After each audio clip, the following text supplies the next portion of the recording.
Javier Milei ha vuelto a hablar de España, ha vuelto a hablar de Pedro Sánchez y ha vuelto a decir que el socialismo es, no os lo perdáis, una enfermedad del alma. ¿Por qué ha ocurrido esto? Porque Pedro Sánchez en el día de ayer presentó las líneas de actuación para el nuevo curso político y entre ellas estaba el subir los impuestos a los más ricos de España, es decir, todo lo contrario de lo que hace Ayuso. Eso ha enfadado a dos personas. En primer lugar, Ayuso, lo vamos a ver enseguida, las tonterías soberanas que ha dicho sobre el asunto, pero en segundo lugar, a un tipo que tendría que estar menos preocupado por lo que pasa en nuestro país y menos diciendo que si el socialismo es una enfermedad del alma y tonterías de esta y más preocupados por lo que está pasando en su país, en Argentina. Y este es Javier Milei, que como siempre que no sabe qué hacer, o viene aquí a España a presentar su libro o a compadrear con la extrema derecha española como de Santiago Abascal y a insultar a la mujer del presidente y demás, pues ahora una vez más, en la desesperación de la situación terrible que tiene en su país por su mala gestión, ha venido una vez más a intentar que la izquierda española y los insultos contra los zurdos de mierda, como nos llama, pues les salven de tener que dar explicaciones sobre lo que está pasando. ¿Sabéis de lo que vamos a hablar también aquí? Pues de que resulta que el novio de Ayuso, efectivamente el señor que defraudó 350.000 euros, y Ayuso lo defendió, ha denunciado a todos aquellos que han hablado mal de él. Aquí de momento no ha caído denuncia, pero enseguida lo tratamos. Y para finalizar, hablaremos también de la corrupción de la número 3 de Ayuso. Están acosados por absolutamente todos los lados. Hoy es jueves 5 de septiembre y estás escuchando Clave Barroso. Estás escuchando Clave Barroso, un podcast de Alan Barroso. Pues amigos y amigas, lo primero de todo os tengo que decir que estoy muy agradecido con la acogida del podcast de Clave Barroso. Ya sabéis que todos los días, sobre las 9:30, 10 de la mañana, aparece Clave Barroso, en la que tratamos los temas más importantes del día y más adelante, no os lo perdáis, también tenemos la cápsula del tiempo para ver qué es lo que ocurrió años antes en un día como hoy y también la clave internacional para ver qué es lo que está pasando en el mundo y por supuesto, al final, las preguntas y las respuestas, donde os leo y respondemos a la pregunta que habíamos dejado el día anterior. Pero sin más dilación, vamos al asunto que nos compete. ¿Por qué Javier Milei vuelve a hablar de nosotros? ¿Por qué vuelve a hablar de España? Ha puesto lo siguiente: el socialismo es una enfermedad del alma aberrante. La combinación de la profunda envidia, fatal arrogancia e ignorancia en temas de economía, la frase resulta espeluznante. Proteja a los españoles de este depredador de riqueza. Viva la libertad. Carajo. Y etiqueta, como no, a Isabel Díaz Ayuso y a Santiago Abascal. Recordad que estos son sus dos mejores amigos. Después el Partido Popular va de moderado. Dice, nosotros somos el centro político de este país. Ya. El centro político que hace nada invitaba al señor Javier Milei, después de que viniese aquí a insultar al presidente del gobierno y a decir todo tipo de barbaridades diciéndonos zurdos de mierda y esas cosas, que a nosotros, sinceramente, nos enorgullece que nos llamen de esa manera. No nos acompleja en absoluto. El acomplejado es él en todo caso. Y lo que hizo Isabel Díaz Ayuso, que hasta la fecha por lo menos, según mis registros y hasta donde yo sé, sigue siendo del Partido Popular. A Feijóo tal vez le gustaría que no fuese, pero sigue siendo del Partido Popular. Le invitó a este tipo y le dio una medalla de honor de la Comunidad de Madrid. Una medalla de honor. ¿Por qué? Pues básicamente por haber insultado al presidente del gobierno. Da igual. Si insultas al presidente te doy una medalla. Exactamente igual que Santiago Abascal, que lo invitó aquí, por supuesto, a presentar su libro. También, dadlo por hecho, con los impuestos de los argentinos, que se pagó aquel viaje para venir aquí a presentar su libro, a ver si vendía algo más. Y en lugar de reunirse con, no sé, con el rey de España, con el presidente del gobierno, como hace cualquier presidente electo que va por primera vez a otro país, en visita internacional, lo que hizo fue ir a un meeting de Vox en el que básicamente insultó al presidente del gobierno y a su mujer Begoña Gómez. Encantada Isabel Díaz Ayuso, encantado Abascal, pero ¿cómo no va a estar encantado Abascal? Estábamos hablando de la medalla de Isabel Díaz Ayuso. ¿Os acordáis lo que hizo poco antes Santiago Abascal, no? Irse literalmente a Israel mientras estaban cometiendo la masacre que están cometiendo en Gaza y hacerse una fotografía con el señor Netanyahu dándole la mano y alegremente. Se relacionan con lo peorcito del mundo. Siempre, de manera sistemática. Todo sea en un intento de intentar desestabilizar a este gobierno o criticarlo, aunque sea de la manera más cutre posible, o poniéndose del lado de lo peorcito del mundo. En este caso, Javier Milei, profundo acomplejado, y también el señor Netanyahu. Pero bueno, ¿por qué está tan enfadado Javier Milei? ¿O cuál es el gancho? ¿Qué es lo que le ha dado pie al señor Javier Milei a hablar otra vez de España y decir que el socialismo es una enfermedad del alma?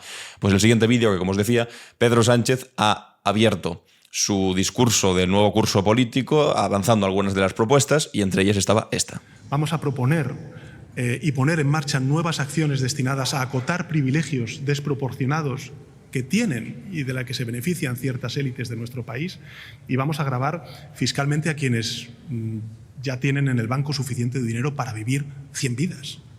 Lo haremos, insisto, no para perjudicar a los millonarios, sino para proteger a las clases medias y trabajadoras de un sistema que continúa siendo extraordinariamente injusto.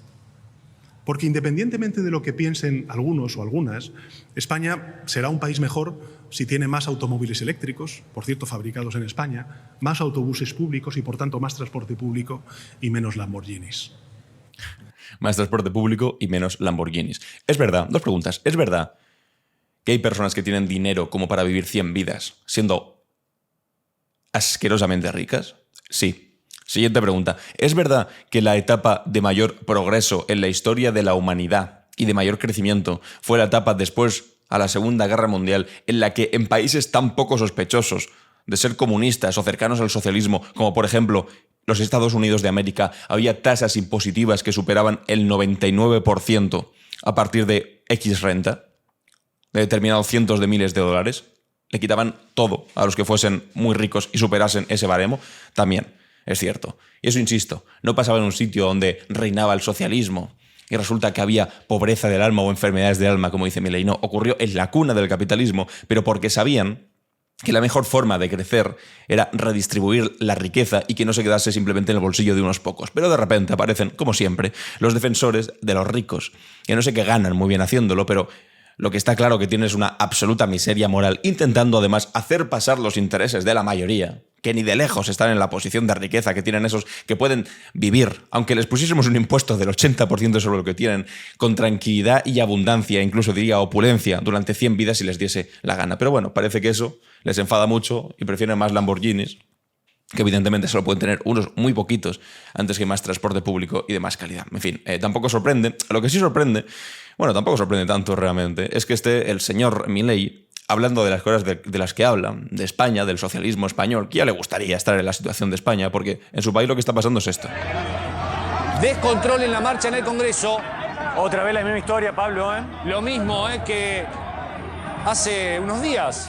Una marea de policías y gendarmes reprimiendo una marcha de jubilados. Ronda habitual de jubilados. Veto y palazos. Lo único que tiene para ofrecerle Milei a nuestros mayores. Otra vez. Los libertarios son degenerados políticos y sociales. Dice aquí César Biondi. Ronda habitual de jubilados, histórica, para reclamar Una protesta de los jubilados. desastrosa, penosa situación. Porque no tienen para pagar las medicinas, porque les han recortado las pensiones. Insisto, una manifestación de jubilados que está siendo contestada de esta manera. Esto parece en escenas distópicas de un país que lo ha perdido todo, y como lo ha perdido todo, pues incluso ataca y atenta contra la integridad de sus mayores, que esto es una cosa terrible, terrible. Ahora entendemos, ¿no?, que el señor Milei esté hablando de si el socialismo es una enfermedad mental y de Pedro Sánchez, contestando cosas de Pedro Sánchez, como en este tuit de aquí. 45.000 me gustas, 1 millón de reproducciones, hablando de cosas que le caen lejos para no tener que hablar del quilombo, que dirían ellos, que tienen dentro. Pero todavía hay más, ¿eh? Atención a esta mujer, lo que explica, esta farmacéutica. Acá los jubilados ya nos dicen, lo que no tiene cobertura del 100% no lo llevamos. Sacaron cosas que son importantes, es decir, sacaron el 100% ya del paracetamol, ya lo sacaron. Qué barbaridad. Las cremas con vitamina A, que es importante, digamos, en el caso de los adultos, por el tema de que hay diabetes, etcétera. No es que solamente es cosmética, no es así. Después hay circulatorios que también sacaron o bajaron los descuentos y bueno, obviamente que no lo llevan, y también el omeprazol directamente ya lo sacaron del 100% porque lo pasaron a venta libre. Ahí estamos también muy complicados. Y el tema de antibióticos, que también antes los daban al 100%, ahora ya no se los están dando al 100%. No les puede alcanzar, no hay forma de que les alcance el dinero. Es imposible. Directamente cuando vienen nos presentan las recetas, vienen, se llevan, te dicen, solamente me llevo lo que es sin cargo. Lo que es con cargo, ni siquiera a veces ni preguntan lo que es. Sea importante, no importante, no lo pueden llevar. Los jubilados vienen con las recetas y dicen, dame solo lo que tenga cobertura. Y les están quitando la cobertura sobre medicamentos importantes. Estaba incluso hablando de antibióticos, que ya no se los pueden llevar, jubilados, porque están recortando las prestaciones y sobre todo las subvenciones en medicamentos, algo tan importante como eso. Después vienen con este discurso completamente falso de acabar con chiringuitos, de acabar con el despilfarro público. Es mentira. El despilfarro público es que él coja un avión para venir a España a presentar su libro y a ir a la fiesta de extrema derecha ultra de Santiago Abascal. Que unos jubilados puedan pagarse los medicamentos.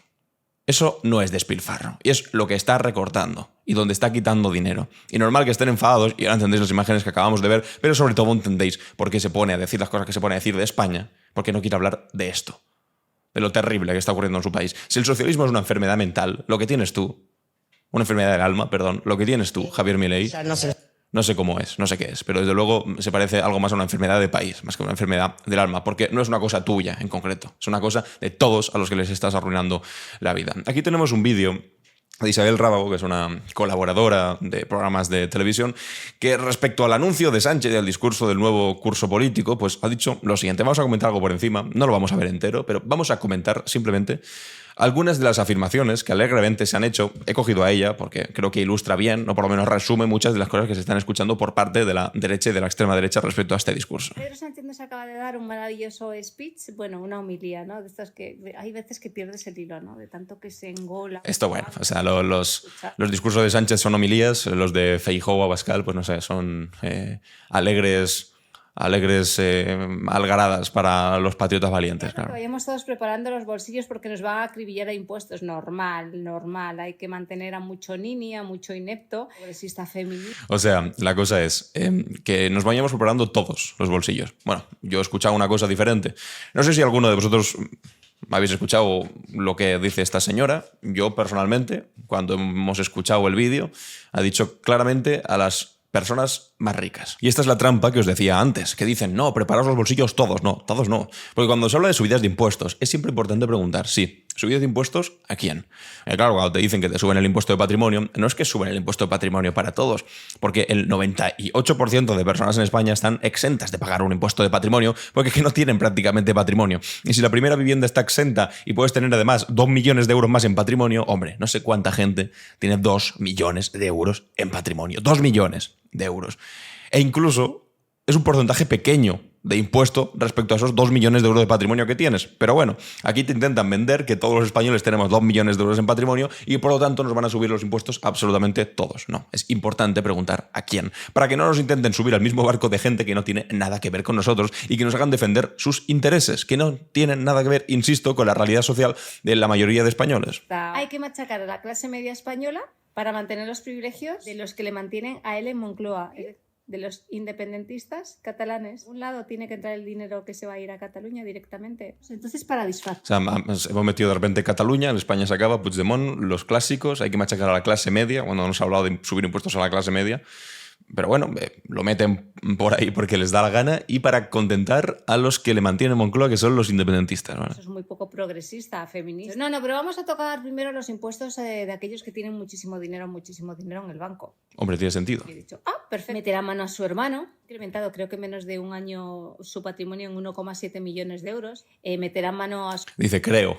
Esas son noticias absolutamente fiables. En absoluto, simplemente recortes de prensa sacados del debate.com de la Asociación Española de Propagandistas Católicos, que tú dices, bueno, creo que he leído por ahí que en un año ha subido 1 millón. Hombre, por favor, seamos un poco serios.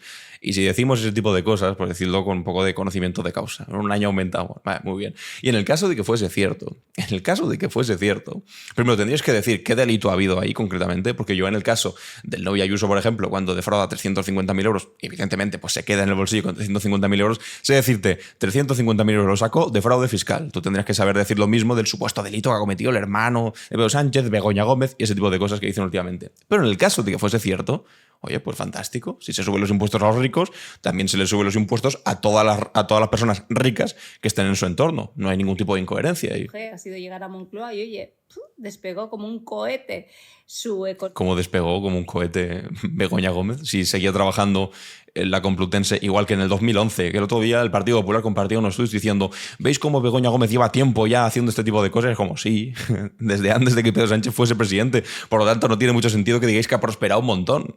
Quiero decir, seguía en la Complutense. No es que ahora tenga un hipopótamo dorado sobre el que se sienta todas las tardes a tomar el sol desde su mansión al lado del Taj Mahal, quiero decir, ese progreso absoluto del que decís. Hombre, imaginaos si nos enterásemos que hubiese cobrado 2 millones de euros en una venta de mascarillas por comisión. Entonces sí que podríamos decir 2 millones de euros más rica, pero es que no sois capaces de decirlo.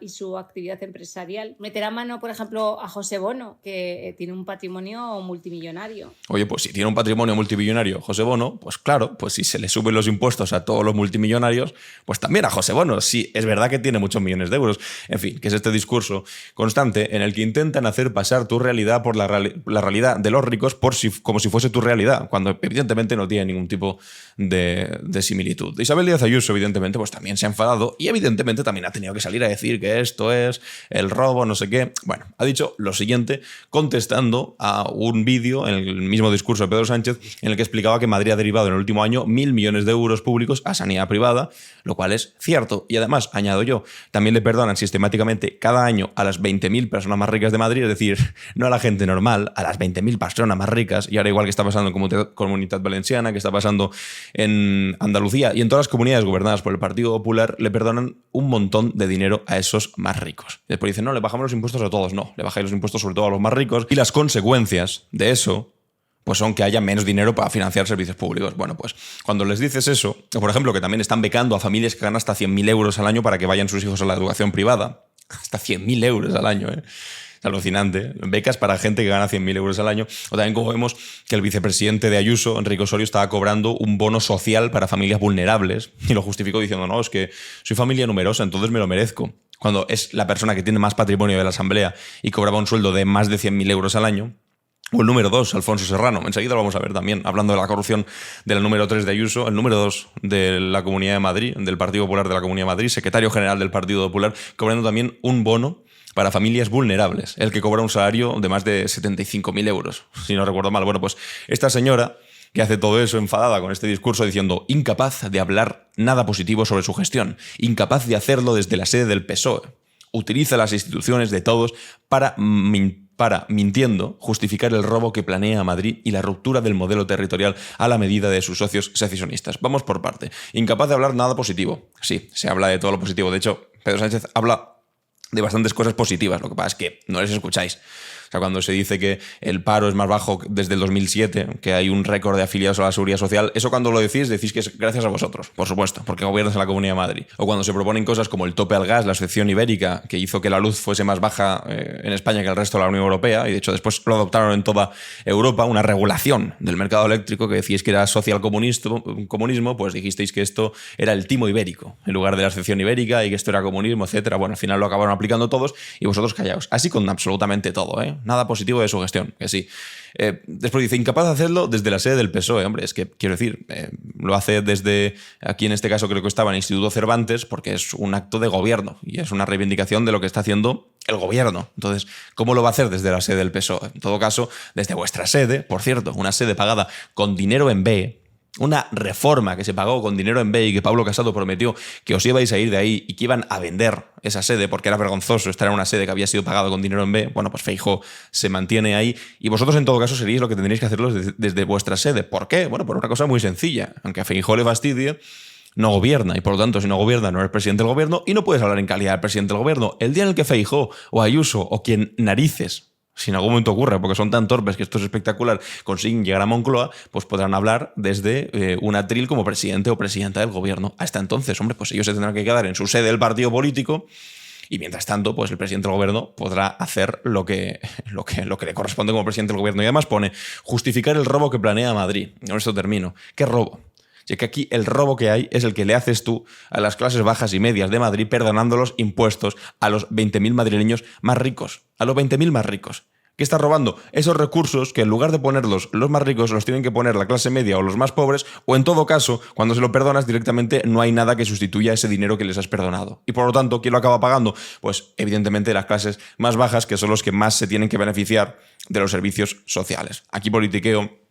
Compañero de YouTube, le respondía también a Isabel Díaz Ayuso, utiliza las instituciones de todos para mentir, y añadía una imagen en la que aparece la presidenta Sánchez, la presidenta de Madrid se defiende de Sánchez y afirma que es Hacienda la que le debe 600.000 euros a su pareja. Una mentira flagrante, que ahora vamos a hablar de su pareja, y lo hacía, lo podéis ver aquí, si lo estáis escuchando lo escucháis, debajo, o encima, mejor dicho, de un cartel que pone Consejo de Gobierno. Es decir, que ella también estaba hablando como presidenta de la Comunidad de Madrid cuando estaba literalmente defendiendo a su novio, el defraudador, ya que Alberto Núñez Feijóo pues diciendo cosas parecidas. Desde su concepción bananera de las instituciones, Sánchez usa un acto oficial del gobierno para atacar a las comunidades autónomas que lo dejan en evidencia como pésimo gestor. En lugar de insultar, debería gobernar. ¿Pero qué insulto?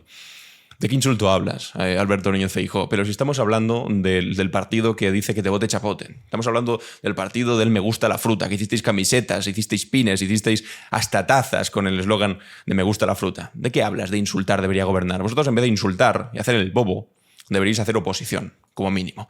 Bueno, pues resulta, como os avanzaba antes, que el novio Ayuso se ha enfadado. ¿Se ha enfadado por qué? Bueno, porque hay gente que esté diciendo la verdad. Y resulta que el novio Ayuso contraataca con denuncias a los políticos que piden explicaciones por su fraude. Censurar el fraude fiscal de la pareja de Isabel Díaz Ayuso, Alberto González Amador, e interrogarse sobre el origen del dinero y la propiedad de los 2 pisos que disfrutan este y la presidenta madrileña es entrar en el terreno de la difamación, según González Amador. Pese a haber reconocido por escrito la comisión de un fraude fiscal por valor de 350.000 euros durante la pandemia, es decir, que él mismo reconoce, sí, he defraudado, a pesar de que Isabel Díaz Ayuso decía que no, que era toda una mentira, una construcción del socialismo, en fin, a pesar de haberlo reconocido, Amador, el novio Ayuso, amenaza ahora con presentar denuncias por difamación contra el PSOE y Más Madrid, en tanto que partidos, así contra la ministra de Ciencia, Diana Morán, el diputado socialista José Zaragoza, el director de comunicación de los socialistas, Ion Antolín, y la portavoz de Más Madrid en el Ayuntamiento de la capital, Rita Maestre. Es decir, le ha puesto una denuncia a absolutamente todo el mundo, que ahora vais a ver cuánto les está pidiendo. La nueva batería de demandas, adelantadas por el Confidencial, reclaman la celebración de actos de conciliación previos a la interposición de los pleitos y el abono de 150.000 euros. 115.000 euros de indemnización. El montante se divide en 30.000 euros que le pide al PSOE, 15.000 euros que le pide a Más Madrid, 30.000 euros que le pide al jefe de comunicación del PSOE, Ion Antolín, 15.000 que le pide a Rita Maestre, 15.000 a la ministra Morant y 10.000 al diputado Zaragoza. Es decir, en otras palabras, el novio Ayuso, cuando reconoció que había cometido ese fraude, aceptó como algo positivo para él una pena de prisión de 8 meses de cárcel. Eso como algo bueno para él, que lo acepta. Y además una multa, y ahí está lo importante, de $500.000 euros por haber defraudado ese dinero.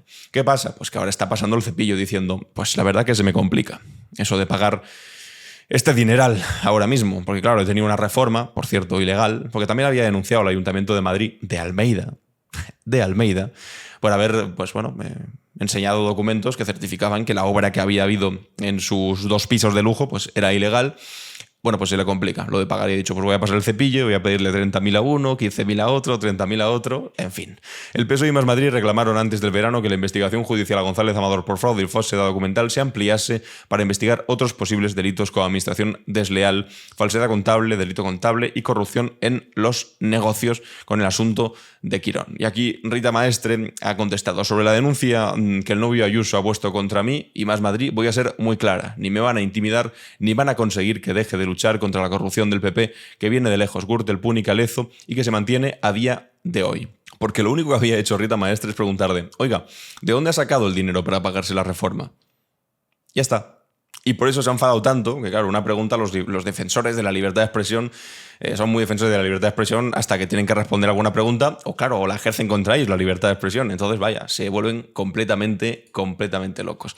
Vamos a ver este vídeo de Emilio Delgado, que también es diputado de Más Madrid, la Asamblea de Madrid, hablando sobre la vicepresidenta de la Asamblea de Madrid, sobre la número 3 del Partido Popular en Madrid, que ahora, sabéis, está siendo acosada por casos de corrupción, que parece que un empresario pues le daba dinero directamente, le pagaba la hipoteca de su casa y enchufaba además a familiares cercanos con tal de, bueno, pues que arreglasen contratos, lo de siempre. La historia más básica y sencilla de la corrupción en nuestro país. Atención a lo que dice en Todo es mentira en 4. El intento burdo del señor Serrano de rebajar el perfil de lo que está sucediendo es estéril. Lo que está sucediendo es extraordinariamente grave. Entiendo que está adelantando la línea de lo que va a ser el Partido Popular con los más de 30 juicios por corrupción que tiene que afrontar en 2024 procedentes de Lezo, Gürtel, Púnica, Caso Taula, Caso Tanden o Caso Erial. Pero no, es extraordinariamente grave. La número 3 de Ayuso, la jueza podría haber desestimado la causa o haberla enviado al Superior de Justicia con un delito. Lo hace por 4 delitos en un auto súper contundente en el que dice textualmente que hay indicios contundentes, claros y sólidos de al menos menos 4 delitos extremadamente graves. Pero no es solo la jueza o Más Madrid quien dice esto lo está diciendo también el informe de la Unidad Central Operativa de la Guardia Civil o lo está diciendo el escrito de la Fiscalía. Yo creo que ningún partido está a salvo de tener casos de corrupción, pero cuando aparecen hay que ser contundentes. Lo que no puede hacer la señora Ayuso es aforar a su amiga cuando estaba siendo investigada para dificultar la investigación, o lo que no puede hacer el señor Serrano es rebajarle el perfil a este caso. Lo que tiene que hacer es asumir que la tercera autoridad de la Comunidad de Madrid, o sea, la vicepresidenta de la Asamblea de Madrid, no puede estar investigada por 4 delitos de corrupción. Y luego sabremos, cuando efectivamente se celebre el juicio, que se va a celebrar, entre otras cosas, por la acción de Más Madrid, porque fuimos los primeros que nos presentamos en esta causa. Y sabremos entonces si, como dice la Guardia Civil, la jueza o la Fiscalía, existe ese circuito a través del cual Ana Millán otorgaba contratos públicos del dinero de todos los madrileños a un empresario y él se lo devolvía contratando a familiares, haciéndole ingresos directos en su cuenta o alquilándole un piso al doble del valor del precio de mercado.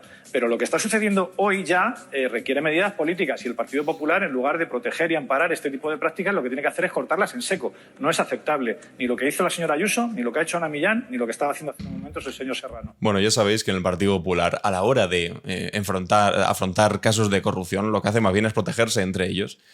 Protegerse muy bien, o en todo caso cortarle la cabeza al presidente del partido en el caso de que se atreva a denunciar algún caso de corrupción. Para quien lo recuerde, pues el señor Pablo Casado, Dios lo tenga en su gloria, y Ayuso, pues bueno, ahí sigue al frente de la Comunidad de Madrid, de la presidencia del Partido Popular en la Comunidad de Madrid, a pesar de darle a su propio hermano, en lo peor de la pandemia, más de 200.000 euros en comisiones de mascarillas. ¿Quién acabó pagando aquel supuesto caso de corrupción? Lo acabó pagando Pablo Casado por atreverse a decirlo en directo en una entrevista en la cadena COPE. En fin, como ya llevamos bastante sobre la actualidad del día y este ha sido el resumen que os podía ofrecer, vaya telita, cuántas cosas he intentado ir lo más rápido posible. Ahora ya pasamos a la siguiente sección. Vamos a la cápsula del tiempo. ¿Qué es lo que ocurrió un día como hoy? La cápsula del tiempo, en Clave Barroso. Bienvenidos y bienvenidas a la Cápsula del Tiempo, el espacio donde exploramos los acontecimientos que han dado forma a nuestro mundo y reflexionamos sobre su impacto en el presente. Vamos a hablar de un día de hoy hace mucho tiempo. Comencemos nuestro viaje en Uruguay, un 5 de septiembre del año 1917. En ese día, hace más de un siglo, se logró un hito trascendental en la historia del movimiento obrero, el establecimiento de la jornada laboral de 8 horas. Este logro, fruto de años de lucha y de organización de los trabajadores, marcó un antes y un después en la concepción del trabajo y de los derechos laborales en América Latina. Imaginen por un momento las condiciones laborales de principios del siglo XX. Jornadas extenuantes que se extendían de sol a sol, sin descansos adecuados, sin condiciones muchas veces insalubres y peligrosas. La conquista de la jornada de 8 horas en Uruguay no fue solo una victoria local, sino que encendió una chispa de esperanza y determinación en todo el continente. Es interesante comparar además este logro uruguayo con la situación en España, donde la jornada laboral de 8 horas no se conquistó hasta 2 años después, en 1919, tras la histórica huelga de la canadiense en Barcelona. Que muchas veces dicen, no, estos derechos se conquistan trabajando más y siendo los mejores trabajadores y pidiendo por favor los derechos. No, en la mayor parte de casos se conquistan después de conflictos laborales muy duros, como lo fue la huelga de la canadiense en Barcelona. Porque esta huelga lo que hizo fue paralizar gran parte de la industria catalana, incluso de la española, demostrando el poder de la solidaridad obrera y forzó al gobierno a decretar la jornada de 8 horas para todos los oficios. Es uno de los episodios de mayor orgullo nacional para nuestro país. 1919, la jornada laboral de 8 horas. Pero bueno, lo sorprendente es que más de un siglo después, tanto en Uruguay como en España, la jornada laboral de 8 horas sigue siendo la norma legal. Y sin embargo, en la práctica, muchos trabajadores realmente se enfrentan a jornadas más largas debido a horas extras, trabajos múltiples o la difuminación de los límites entre el trabajo y la vida personal en la era digital y desde que en nuestro bolsillo pues siempre nos acompaña un móvil. Esto nos lleva a preguntarnos, ¿cómo podemos adaptar y defender este logro centenario en el contexto laboral del siglo XXI, pero más allá todavía? ¿Cómo puede ser que todavía hoy en día, con las mejoras de productividad, sigamos teniendo la misma jornada laboral que hace más de un siglo? Ahora vamos a dar un salto en el tiempo hasta un pasado un poco más reciente. El 5 de septiembre del 2021, hace apenas 3 años, El Salvador se convirtió en el primer país del mundo en adoptar el Bitcoin como moneda de curso legal. Esta decisión, impulsada por el polémico gobierno del polémico presidente Nayib Bukele, generó una ola de debates y controversias que aún reverbera en la actualidad. La adopción del Bitcoin como moneda oficial junto al dólar estadounidense fue presentada como una medida innovadora para impulsar la inclusión financiera y reducir los costos de las remesas internacionales. Sin embargo, la realidad ha sido muy diferente a las promesas iniciales. Las críticas a esta medida han sido numerosas y contundentes. En primer lugar, la volatilidad inherente al Bitcoin ha expuesto la economía salvadoreña a riesgos significativos, porque al final es un activo puramente especulativo el Bitcoin. Muchos economistas han señalado que las fluctuaciones bruscas en el valor del Bitcoin pueden tener efectos devastadores en los ahorros y el poder adquisitivo de la población, especialmente de los sectores más vulnerables. Es decir, tú con tu dinero personal mételo donde quieras, como si lo metes en la tómbola, pero una cosa muy distinta es hacerlo con el dinero de un Estado, que es el dinero de todos sus ciudadanos. Además, la implementación de esta medida ha sido criticada por su falta de transparencia y por la concentración de poder que implica.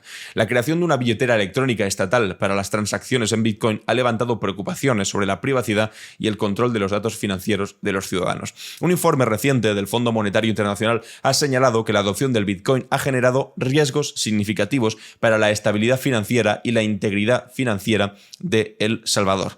Además, contrario a las expectativas, no ha logrado aumentar significativamente la inclusión financiera ni atraer grandísimas nuevas inversiones al país. Quizás el aspecto más preocupante es el costo fiscal de esta medida, porque el gobierno salvadoreño ha invertido cientos de millones de dólares en la compra de Bitcoin, fondos que podrían haberse destinado a programas sociales o de desarrollo, algo más allá de construir cárceles, macrocárceles gigantescas, simplemente con la intención de que eso lo solucione absolutamente todo.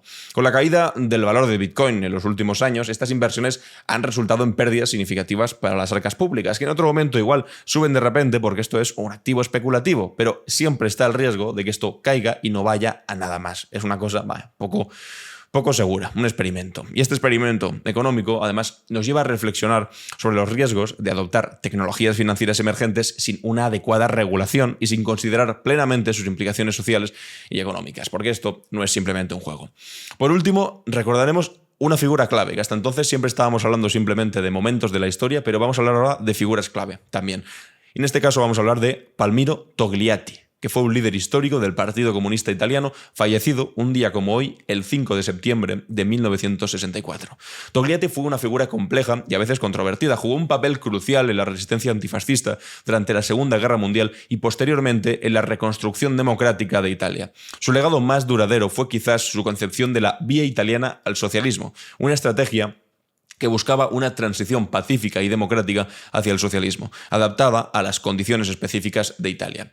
Esta visión, que más tarde influiría en el desarrollo del llamado eurocomunismo, representaba un intento de reconciliar los ideales socialistas con la realidad política y social de las democracias occidentales, sobre todo teniendo en cuenta que no eran ni iban a ser nunca algo parecido a la Unión Soviética. Togliatti argumentaba que el socialismo podía y debía alcanzarse a través de medios democráticos, respetando las instituciones existentes y buscando amplias alianzas con otras fuerzas progresistas. Sin embargo, la figura de Togliatti no está exenta de críticas, evidentemente. Su inicial alineamiento con las políticas estalinistas y su aparente desinterés en condenar abiertamente los excesos del régimen soviético han sido objeto de debate y de controversia. Y esto nos recuerda la importancia de mantener una mirada crítica, incluso hacia las figuras más respetadas de nuestros movimientos políticos. Un dato sorprendente que tiene que ver España sobre Togliatti es que, a pesar de su importancia en la política italiana y europea, pasó gran parte de su vida en el exilio. Para empezar, vivió en la Unión Soviética durante 18 años, desde el 1926 hasta el 1944, regresando a Italia solo después de la caída del régimen fascista. Evidentemente, con Mussolini pues no podía vivir en su país. Y esta experiencia de exilio, sin duda, influyó en su visión política y en su comprensión de las complejidades del comunismo internacional. Y respecto a España, un capítulo fascinante y un poco menos conocido, aunque en España es bastante más conocido este capítulo, de la vida de Togliatti, fue su papel en la Guerra Civil Española. Entre 1937 y 1939, Togliatti estuvo en España como representante de la Internacional Comunista, utilizando el seudónimo de Ercoli, y durante este tiempo jugó un papel crucial en la definición de la estrategia del Partido Comunista Español y además en la coordinación de las brigadas internacionales, que eran estas brigadas de voluntarios internacionales que vinieron a España a luchar contra el fascismo, sabiendo que como no se parase en España, después venía Europa. Spoiler, acabó pasando precisamente eso. Su experiencia en España reforzó su convicción de la necesidad de formar amplios frentes populares contra el fascismo, una estrategia que luego aplicaría en España. Esta etapa de su vida también influyó en su posterior desarrollo del concepto de policentrismo en el movimiento comunista internacional, reconociendo la necesidad de adaptar las estrategias comunistas a las condiciones específicas de cada país. Y hasta aquí, amigos y amigas, la cápsula del tiempo. Y ahora vamos a hablar de lo que está pasando en el mundo. ¿Qué pasa en el mundo? La clave internacional. Bienvenidos y bienvenidas a Clave Internacional, el espacio donde desentrañamos los acontecimientos más relevantes del panorama mundial. Y hoy nos sumergimos en 3 historias, sobre Alemania, sobre Francia y sobre Estados Unidos. Comenzamos en Alemania, donde las recientes elecciones regionales en Turingia y Sajonia han causado un terremoto político. Llevamos toda esta semana hablando de ello. La ultraderecha, representada por Alternativa por Alemania, ha obtenido resultados históricos, ganando en Turingia y quedando segunda en Sajonia. Esto ha puesto en una situación muy difícil a la Unión Democrática Cristiana, la CDU, el partido conservador tradicional. Friedrich Merz, líder de la CDU, ha declarado que su partido es el último baluarte del centro democrático contra el populismo de extrema derecha. Sin embargo, la CDU ahora se enfrenta a un dilema. Para formar gobierno en estos estados podría verse obligado a colaborar con partidos de izquierda, incluyendo a Die Linke, que es la izquierda más a la izquierda en Alemania, y el nuevo partido de Sarah Wagenknecht. Aquí en España eso pues ni siquiera estaría encima de la mesa, esa posibilidad, porque ya sabéis que aquí no hay cordón sanitario que valga, cosa que en Alemania, por fortuna, sí que se aplica. Esta situación, además, es particularmente complicada en Turingia, donde incluso una coalición de 4 partidos necesitaría el apoyo de Die Linke, de la izquierda, para alcanzar mayoría.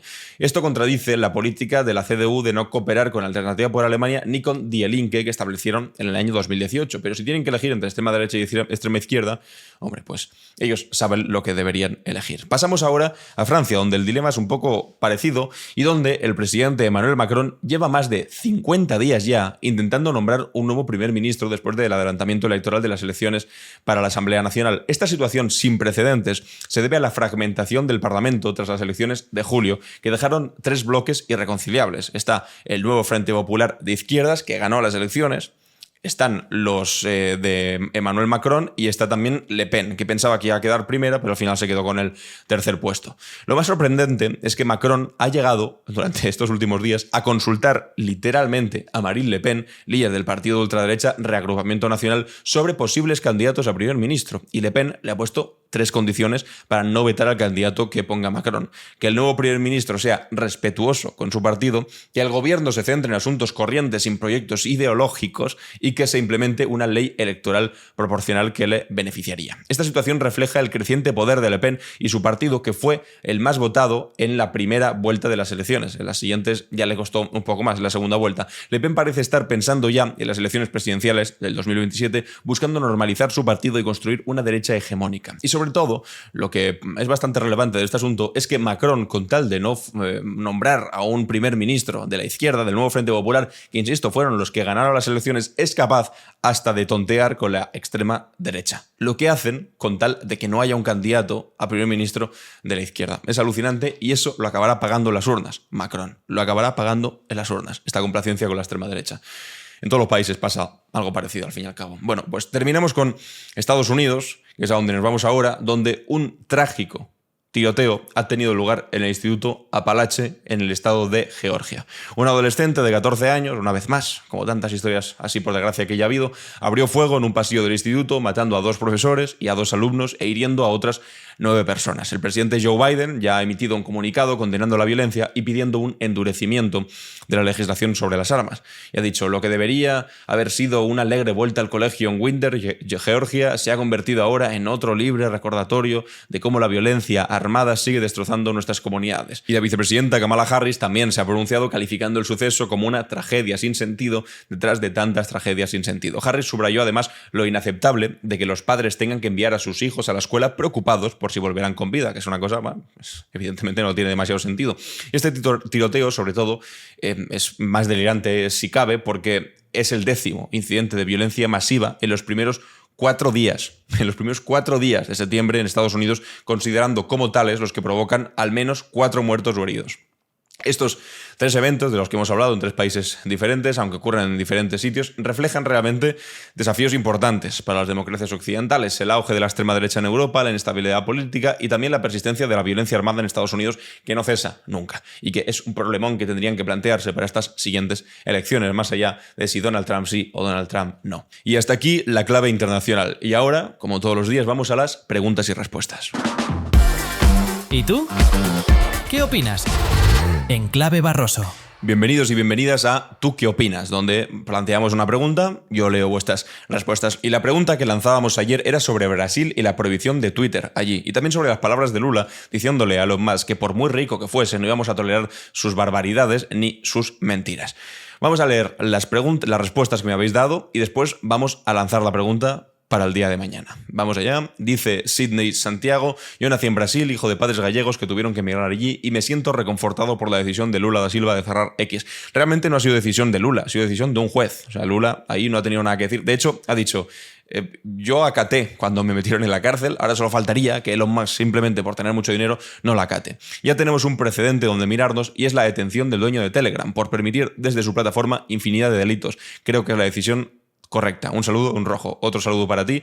Sí que es verdad que seguramente es la decisión correcta. Lo de Telegram es cierto. Y a ver si empezamos a plantear que por muy rico que seas o por muy dueño que seas de estas plataformas tecnológicas internacionales que parece que no tienen sede en ningún sitio, también eres responsable de las cosas que haces, de las cosas que hace tu negocio, y también eres responsable, o por lo menos te tienes que someter a las leyes de los distintos países donde haces negocio, que parece que es que no están sometidos a ninguna legislación nacional porque ellos viven en el plano internacional. Pues mira, no. Se acabó. Aquí Rashid dice: enhorabuena por tu excelente trabajo, muchas gracias. Como ciudadano brasileño, quiero destacar la importancia de lo que ha hecho el juez Alexandre de Moraes. Está defendiendo la democracia con firmeza, y eso es exactamente lo que se necesita. Nadie está por encima de la ley, sea rico o pobre. Las leyes deben respetarse en cualquier país. Como ciudadano español y europeo, creo que la decisión del Tribunal Supremo de Brasil debería ser tomada como ejemplo a la Unión Europea. Es fundamental que personas como Elon Musk respeten las legislaciones de otros países y no crean que pueden actuar con impunidad. Toda la razón del mundo. Cecilia dice: valiente y arriesgada decisión de Lula, teniendo en cuenta que desgraciadamente el mundo no está gobernado por la política sino por la economía. Poderoso caballero es don dinero. Aún así, bravo por Lula y por todos los que piensan como él. Esto nos da esperanza. Joaquina dice: la decisión de ese juez en Brasil me parece valiente y de alguna forma también democrática, ya que cuando hablamos de nuestros derechos, por ejemplo, el derecho a expresar nuestra opinión, se nos olvida que nuestros derechos acaban donde empiezan los derechos de los otros y que justamente donde empiezan los derechos de los otros comienzan también nuestras obligaciones. Obligaciones tales como respetar el espacio vital y virtual de los demás, la integridad o la dignidad, algo que se está violando en las redes constante y continuamente. Podemos expresar nuestra opinión sin hacer daño. Eso habría que decírselo a algunos. Se puede hacer, ¿no? Que algunos parece que no lo saben. Si se carece del lenguaje necesario, podemos consultar un diccionario o, en su defecto, utilizar la inteligencia artificial. Lo que no me parece políticamente correcto o aceptable es dar rienda suelta a nuestra ira y despojar de su dignidad a quien nos cae mal. Soy profe y he visto el sufrimiento a adolescentes privados de su dignidad y víctimas del abuso en redes 24/7. No se sale bien de ahí, por muchos talleres contra el bullying o terapia que se hagan. Hay que legislar. En cuanto al temor a que aparezca la censura en medios de información digitales, comprendo que hay una delgada línea entre moderar contenidos y censurarlos, pero hay que empezar por alguna parte y empezar a construir algo decente a partir de ahí, en lugar de dejar campo libre y sálvese quien pueda. Como estamos viendo que pasa con algunos mal llamados medios, que en lugar de informar difunden bulos. La información ha de ser veraz, si no, no es información, es propaganda. Toda la razón.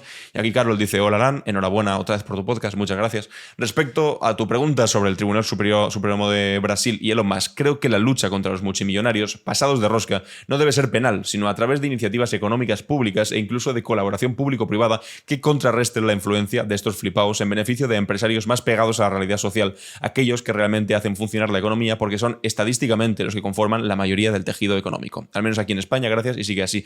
Tienes toda la razón del mundo. Abrir el plano penal contra estos es peligroso, por lo que os decía, de abrir la puerta a que en otro momento pues también lo puedan utilizar contra rivales políticos en el momento en el que gobierne la derecha. Sin embargo, si lo que se hace es contrarrestando desde colaboraciones público y privadas que de verdad influyan en el estado y el desarrollo de la economía en los diferentes países para que este tipo de personas no tengan tanto poder como últimamente han acumulado, pues seguramente sería algo a largo plazo mucho más útil. Pero claro, o sea, todo es difícil porque esto requiere de mucho tiempo y precisamente las fake news que se difunden en los medios de comunicación de estos ricachones, multimillonarios que los has llamado tú, pues son mucho más instantáneas y tienen efectos inmediatos. La pregunta que me gustaría plantearos para el día de mañana es la siguiente. ¿Qué pensáis sobre lo que está haciendo Javier Milei cada vez que tiene oportunidad de hablar sobre España, de hablar sobre Pedro Sánchez y sobre todo de marcar el asunto del socialismo de la izquierda, primero llamándonos zurdos, hijos de puta, a los que somos de izquierdas, y en segundo lugar hablando del socialismo como una enfermedad moral, como una enfermedad del alma, que dice. No tiene problemas más importantes en Argentina. ¿Cuáles son los problemas de los que está intentando huir? Y sobre todo, también, ¿por qué sistemáticamente Ayuso y Abascal tienen que ponerse del lado del tipo actualmente más pirado, más irreverente de toda América Latina, que además es visto incluso por sus propios votantes de derechas como un tipo un tanto pues estrambótico? Un poco pregunta abierta sobre Milei, sobre España y sobre su obsesión con intentar trasladar sus problemas a pues insultos hacia los españoles y los zurdos de mierda que también estamos aquí en España. Os leo atentamente, comentamos en el próximo vídeo las respuestas que me deis, ya sabéis, podéis votar y podéis dar me gusta a las diferentes respuestas, las que tengan más likes, por lo general son las que más suelo ver, así que si le dais like a alguna que os haya gustado, me ayudáis para que la vea. Y básicamente hasta aquí ha llegado el capítulo de este jueves de Clave Barroso. Muchas gracias por estar aquí, soy Alan Barroso y esto es Clave Barroso.